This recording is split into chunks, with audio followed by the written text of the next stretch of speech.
Le combat hérité ne peut pas se gagner sans la foi. Amen. Donc le combat hérité demande beaucoup de foi. Il faut que tu aies la foi. Je prie pour toi ce soir. Que Dieu t'accorde la foi, la patience et la persévérance dans le nom puissant de Jésus. Tout ce que tu attends de lui, que Dieu t'accorde la patience et la persévérance.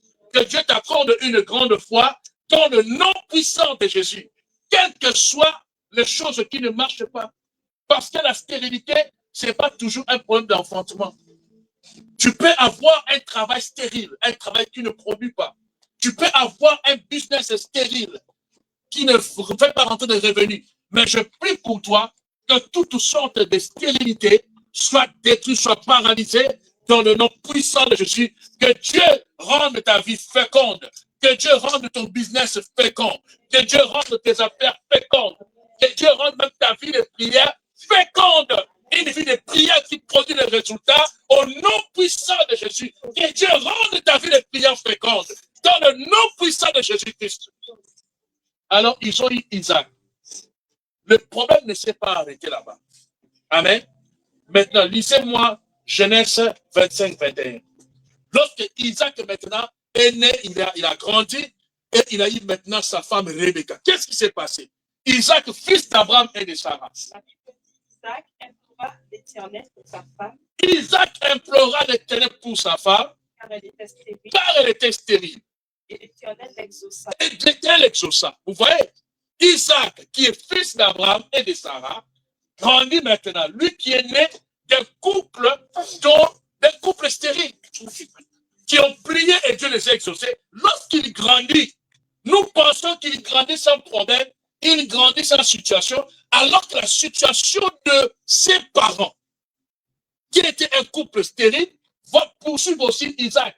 Isaac va constater qu'en se mariant avec Rebecca, Rebecca était stérile. La même situation qu'Abraham avait. Je prie pour toi cet après-midi que tout problème héréditaire, tout problème dont tu es victime, tes parents, tes tantes, tes oncles, tes ancêtres, des pères et des mères, soit détruit, soit paralysé au nom puissant de Jésus. Que le Seigneur mette fin, qu'il mette un point final à tous ces problèmes héréditaires au nom puissant de Jésus-Christ. Il faut noter qu'Abraham avait des sacerdoces. Donc il servait Dieu. Amen. Il faut noter qu'Isaac servait Dieu. Ils étaient les fils de l'alliance. Son père a fait alliance, malgré qu'Isaac est né avec l'alliance de Dieu. Et il marche avec l'alliance de son père, mais quand même, il se retrouve avec une femme stérile. Mais qu'est-ce qu'il a fait? Il a imploré l'Éternel. Deuxième point, tu veux gagner les combats héréditaires. Sois un homme qui invoque Dieu. Sois un homme de prière, une femme de prière. La Bible dit, quiconque invoquera le nom de Dieu sera sauvé. Tu peux être sauvé de toutes sortes de situations lorsque tu sais invoquer Dieu. Lorsque tu sais te mettre à genoux, tu sais te mettre à genoux, Dieu va faire en sorte que tu sois debout devant les problèmes. Lorsque tu sais s'agenouiller devant le Père, tu sais t'agenouiller devant l'Éternel, Dieu fera que devant les problèmes, tu seras debout et tu sauteras la tête haute. Si tu sais invoquer Jésus, il va te sauver de toutes sortes de problèmes. Il va te sauver de toutes sortes de situations. Oui, invoque-moi, je te répondrai, je te révélerai de grandes choses, des choses cachées que tu ne connais pas. Lorsque tu sais invoquer Dieu, même si les vérités sont cachées, même si le combat est enfoui, même si tu ne connais pas la solution, Dieu va te révéler des choses. Oui. Donc, Isaac va grandir, il se croise avec Rebecca. Et qu'est-ce qu'il fait? Il constate que Rebecca est stérile. Il prie et Dieu leur donne un enfant. Il leur donne des enfants. Deux enfants qui s'appellent Ésaü et Jacob. Maintenant, vous allez comprendre avec moi que le diable attaque souvent les fils de l'alliance. On ne parle pas de l'histoire d'Ésaü avec beaucoup de détails, mais on parle de l'histoire de Jacob. Pourquoi? Parce que d'Abraham et Isaac, d'Abraham et Sarah, est né Isaac, le fils de l'alliance. Mais on ne parle pas beaucoup d'Ismaël. Parce que Ismaël est né de Agar, l'esclave. Vous comprenez? Maintenant, Isaac est né Esaü et Jacob, mais on parle plus de Jacob parce que l'ange va visiter Jacob et lui donnera le nom d'Israël. Et à partir de Jacob, on aura 12 enfants qui sont les 12 ancêtres d'Israël et qui formera le peuple, c'est le peuple élu. Est-ce que vous le comprenez? C'est pourquoi on ne parle pas de la stérilité d'Esaü. On parle de la stérilité de Jacob et de sa femme Rachel. Genèse chapitre 30, verset 1. Nous sommes maintenant à la 3e génération. Est-ce que vous comprenez? Je suis en train de vous décortiquer comment est-ce que les problèmes héréditaires règnent dans les familles, règnent dans les vies, même quand nous avons l'alliance, même quand nous avons les sacerdoces. Tout ça pour que tu ne prennes pas la foi à la légère. Tu as les sacerdoces, tu as l'alliance, il faut que tu aies une grande foi. Il faut que tu puisses avoir la persévérance, il faut que tu puisses avoir la patience. Parce que le manque de patience, tu feras des erreurs. Tu vas envoyer ton mari vers Agar. Oui, oui. C'est qui a Genèse 31? Tu peux lire au nom de Jésus-Christ. La parole au nom de Jésus. Écoutez. Genèse 30, verset 1. Genèse 30, verset 1. Lorsque Rachel vit qu'elle ne donnait point d'enfant à Jacob. Lorsque Rachel vit qu'elle ne donnait point d'enfant à Jacob. Elle porta envie à sa sœur. Elle porta envie à sa sœur. Et elle dit à Jacob. Elle dit à Jacob. Donne-moi des enfants. Donne-moi des enfants. Ou je meurs. Amen. Jacob, maintenant, c'est la 3e génération. Jacob va se retrouver avec une femme qui s'appelle Rachel. Et il se rend compte que mon père avait Sarah, mon père a eu du mal pour avoir mon grand-père Isaac. Mon père Isaac. Amen. Mon grand-père a eu des problèmes pour avoir Isaac. Isaac, mon père, a eu Rebecca, il a eu des problèmes pour m'avoir moi Jacob. Aujourd'hui, je suis avec Rachel, j'ai les mêmes soucis, ma femme a les mêmes soucis. Ils sont dans l'alliance. Pourquoi? Parce qu'en ce moment-là, Dieu a déjà visité Abraham. Abraham a déjà reçu les promesses. C'est pourquoi Isaac est né. Ça n'a pas péché Isaac d'avoir les promesses avec Rebecca. Isaac a l'alliance. Il met au monde Ésaü Jacob. Jacob est visité, mais ça n'empêche pas qu'il ait des problèmes. Il sert Dieu, il est visité par les anges, il fait des semences, il invoque Dieu, mais il a des soucis. Amen. Au point que sa femme dit, si tu ne me donnes pas des enfants, je vais mourir. On parle bien de Jacob. Et je vous ai toujours dit, dans le domaine prophétique, on parle de beaucoup de prophètes dans la Bible. On parle de Élie, de Samuel, de Jérémie, mais moi, le prophète qui, je trouve qu'il est dangereux, c'est Jacob. Il est parmi les prophètes où, quand il marchait comme ça, les anges pouvaient venir en multitude. Qui connaît un nom qu'on appelle Mananaï? C'est un endroit dans Genèse 22 où Jacob marchait comme ça. Les anges, pas un ange. Les anges sont venus le visiter physiquement. Je ne parle pas de la vision. Physiquement. Il est parmi les prophètes les plus dangereux, un prophète qui était poignant. Amen. Parce que de nos jours, la prophétie, c'est quand on te dit que tu es poignant, quand tu parles d'un, tu donnes le nom de quelqu'un, ça c'est rien. Ça c'est rien. Mais si tu dois décortiquer le problème de la personne, c'est ça. Mais c'est ce Jacob-là dont on dit qu'il a lutté avec Dieu et qu'il a été le plus fort. Mais on dit de Jacob, il a rencontré une femme qu'on appelle Rachel. Et cette femme-là, elle était tellement stérile, elle commence à dire à Jacob, si tu ne me donnes pas des enfants, je vais mourir. On parle de la 3e génération. Je prie pour toi qui es assis sur cette chaise. Je prie pour toi qui es dans cette salle. Je déclare et je décrète, par le Dieu vivant qui nous a inspiré ce sujet, la stérilité dans tous les domaines de ta vie cesse au nom puissant de Jésus. Dans tous les domaines alors, je ne parle pas que de l'enfantement, je parle dans tes études, dans tes relations, dans tes business, dans tes affaires, dans ton mariage, dans tout ce que tu fais, dans tes démarches administratives, dans tes demandes de logement, toute stérilité, soit détruite, soit paralysée au nom puissant de Jésus. Tu prieras, tu auras des résultats. Tu invoqueras, tu auras des résultats. Tu feras des semences, tu auras des résultats. Tu frapperas à des portes pour la bénédiction, les portes te seront ouvertes. Dans le nom puissant de Jésus, tu parleras et les choses vont arriver. Au nom de Jésus-Christ, je prie et je déclare que les problèmes héréditaires s'arrêtent au nom puissant de Jésus. C'est pourquoi ça demande de la part la patience. Dieu ne peut pas se souvenir de quelque chose qui n'a pas oublié. C'est-à-dire, lorsque nous prions, parfois nous avons l'impression que Dieu nous entend pas, Dieu nous a oublié. Non. Il n'a pas oublié. Il fait toutes choses belles en son temps. Et quand nous entendons le temps de Dieu, on pense que Dieu a oublié. C'est pourquoi il emploie le temps et Dieu se souvient. C'est pour nous apaiser qu'il se souvient toujours de nous. Peuple de Dieu, il n'y a aucun bien que tu puisses faire sur la terre et que tu ne récoltes pas le bienfait. Jamais. Jamais. Les bienfaits, c'est écrit sur le mur. Amen. C'est écrit dans les livres de souvenirs. Est-ce que vous comprenez? Un bienfait écrit dans les livres de souvenirs. Ah oui. Qu'est-ce que Dieu a dit à Corneille? Il a dit, quand il a envoyé l'ange, l'ange a dit, tes prières et tes aumônes sont montées à l'éternel et Dieu s'en est souvenu. Il y a un temps où Dieu se souvient de tout ce que nous faisons. Nos prières, nos services, et quand c'est le temps de la montée de la récolte, tu te dis, merci. C'était le moment que j'attendais que Dieu me réponde. Et le moment de Dieu est toujours le meilleur. Amen. Regardez quand une femme porte un enfant pendant 9 mois, comment il souffre de douleur. Mais une fois que l'enfant est sorti, je ne sais pas comment Dieu fait ça. La personne oublie complètement ses douleurs. Tout ce qu'elle a enduré comme vomissement, tout ça. Est-ce que vous comprenez? Parce que ce processus-là la rend beaucoup plus responsable. Elle ne voudra jamais que cet enfant-là se perde. Est-ce que vous comprenez? Parce qu'elle va se souvenir de tout ce qu'elle a fait. Amen.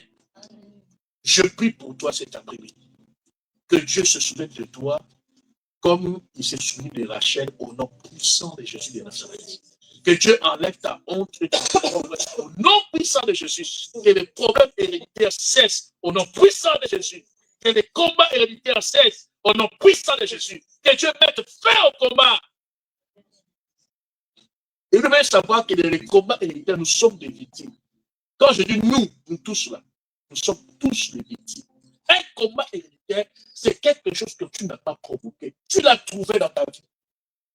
Si on te pose la question, tu ne sauras même pas comment ça s'est passé. Oui. C'est pourquoi les versets Job 8 trouvent son sens. Tu peux lire ça, Job 8, 8 à 10. C'est pourquoi Job 8 trouve son sens. Il y a des choses que tu ne maîtrises pas. Il y a des choses que tu ne connais pas. Il y a des choses dont tu n'as pas l'idée, tu n'as aucun clou sur ce qui s'est passé hier. Mais tu es né, tu as trouvé les choses sur la terre, dans ta famille qui se passe. Mais je prie que tu sois l'auteur. Amen. Que tu sois celui qui délivre ta famille. Que tu sois celui qui met fin à tous les combats des générations au nom puissant de Jésus. Et vous savez, lorsque tu attends longtemps, tu produis la qualité. Oui. Isaac n'était pas un enfant de n'importe qui. Jacob non plus. Vous allez voir que Rachel, quand elle est tombée enceinte, vous savez quel enfant il a donné naissance? Devinez. Oh, nous sommes à l'église, non? Il y a des serviteurs. À Joseph et son maintien. Vous avez compris? Pendant qu'elle est en état de mettre au monde beaucoup d'enfants, Rachel les regardait. Il disait, mais Jacob, qu'est-ce qui ne va pas? Je vais mourir si tu ne donnes pas des enfants. Et elle pleurait. Mais Dieu savait les plans qu'il avait pour elle. Tous les enfants qui sont nés, qui les a sauvés plus tard, c'est Joseph. Et c'est Rachel qui a mis au monde Joseph. Peuple de Dieu, la gloire à venir n'est pas comparée à la souffrance d'aujourd'hui. Parce que lorsque la gloire vient, tu oublies la souffrance. Tu ne sais pas pourquoi ça prend du temps. Ne dis pas que Dieu t'a oublié. Dieu t'a abandonné. Tu ne sais pas le processus là. Dieu tient à la qualité. Dieu tient à la qualité. Amen. Dieu te fait passer par le processus parce qu'il est en train de te modeler. Il est entre toi, tu es la gire, lui, il est le potier. Il est en train de te former, de te faire passer par des choses pour te préparer parce qu'il sait ce que tu seras demain. Tu seras bien témoigné, tu seras bien enseigné Parce que tu es passé par le processus. Et tu vas produire de la qualité. Et Dieu a beaucoup de façons de travailler. Mais vous verrez que ce sont toujours similaires. Même pour Anne, la femme de Elkanah, l'autre femme qui s'appelle Pénina, mais qui beaucoup les enfants. Elle n'avait pas d'enfant. Mais lorsque Dieu lui a donné un seul, c'était qui? Samuel. Je t'ai dit la vérité. Je prie pour toi ce soir. Tu vas produire un Samuel dans tes projets au nom puissant de Jésus. Tu vas produire un Samuel dans tes affaires dans le nom puissant de Jésus. Tu vas produire un Samuel dans ton couple au nom puissant de Jésus. Les combats provoqués, on va s'arrêter là, les combats provoqués maintenant, c'est les combats qu'une personne provoque lui-même. Amen. Ça peut être par ton attitude, ça peut être par ta façon de voir les choses, la façon dont tu te comportes. Généralement, c'est les péchés, ce sont les erreurs que nous faisons qui font que les portes s'ouvrent et l'ennemi entre pour maintenant détruire la famille. Amen. Et je vous ai dit, ce genre de problèmes-là, la première solution, c'est d'abord la repentance. C'est pourquoi vous voyez, je vous ai mis dans le jeûne de prière une semaine de repentance. Il y a des prières que Dieu aime. Dieu aime la prière de repentance. Parce que lorsque tu te répands, tu reconnais tes torts, et c'est comme si tu entres de remettre ta carte à zéro. Oui, la repentance, c'est une très, très importante. Et je vous demande, peuple de Dieu, l'année 2026, marchez dans la pureté, dans la sanctification. Craignez Dieu. Plus tu crains Dieu, moins tu as des problèmes. Oui. Tu peux avoir des problèmes que tu as déjà dans la vie, pour lesquels tu as des débattre pour recevoir la victoire et tout ça. Mais n'en crée pas d'autres. Oui. N'en crée pas d'autres. Amen. Donc, soyez des personnes qui craignent Dieu. Année 2026, soyez obéissants. Vous avez vu le point de prière de mon père. Vous avez vu que c'est différent avec le point de prière. Parce que pendant les 14 jours, on a fait 7 jours de repentance et 7 jours de prière de combat. Mais regardez son programme de 12 jours. Vous avez vu? Il faut analyser les points de prière. Il faut toujours analyser les points de prière qu'il a donnés. Amen. Il a commencé par la repentance. Et puis il a commencé à prier pour la marche avec la lumière. Ce sont des sujets très prophétiques. Vous voyez quand c'est petit, c'est simple, mais c'est très prophétique. Si nous le prions à la lettre, l'année prochaine, nous devons le résoudre. Et les programmes là qu'on appelle Roche Oshana, c'est un programme que les juges font, qui font que 12 jours de prière pour chaque année. Parce qu'une prière pour un mois. Oui, les juifs ils gênent 12 jours. Les 40 jours là, c'est les élites qui l'ont fait, les prophètes. Mais eux-mêmes, quand ils veulent entrer dans une année, ils font 12 jours. Et mon père, il fait les 12 jours de prière. Donc là, il a fait 14 jours pour notre programme. Et là, on s'occupe maintenant de 12 jours de prière. Amen. Alors, le combat provoqué, c'est un combat que tu provoques toi-même.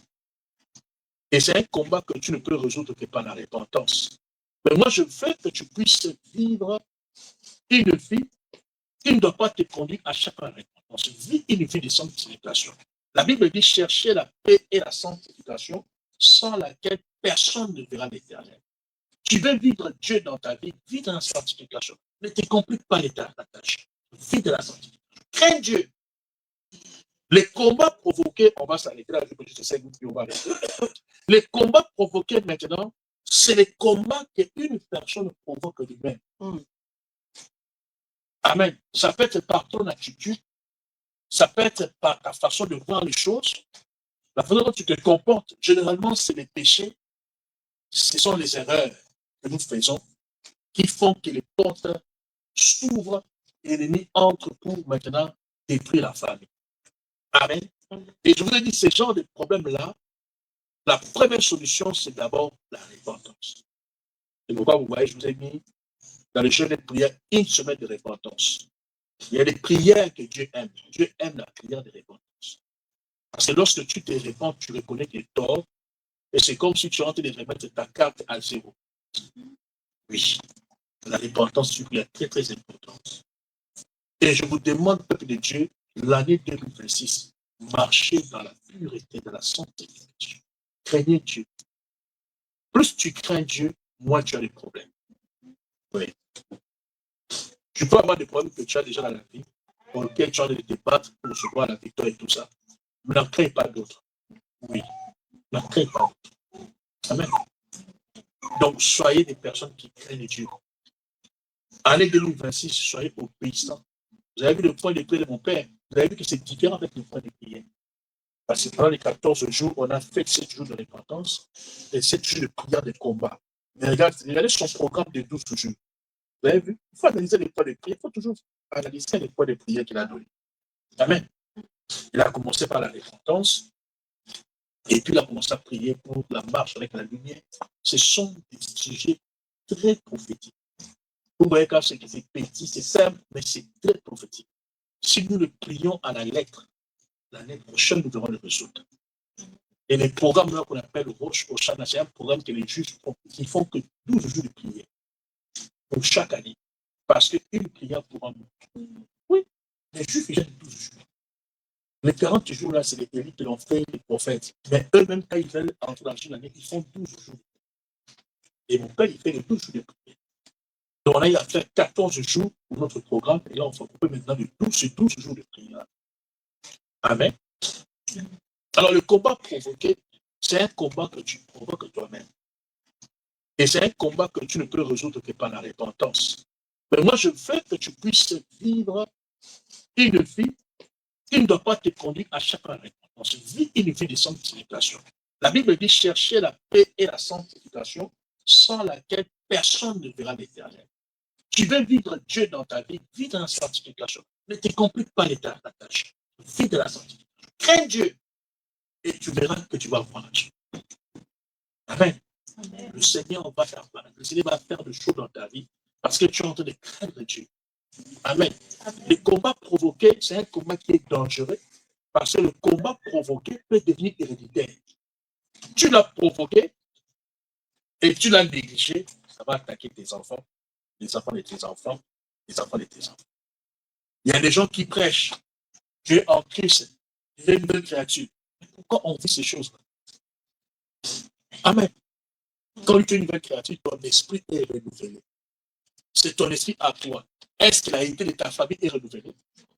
Parce que le combat hérité, c'est une réalité familiale. C'est une réalité ancestrale. Toi, ton esprit est renouvelé, ton âme est sauvée. Est-ce que vous me comprenez? Mais est-ce que ta famille? Le point maintenant, c'est ta famille. Est-ce que vous comprenez? Voilà. Donc, attention aux prédications que nous entendons ailleurs.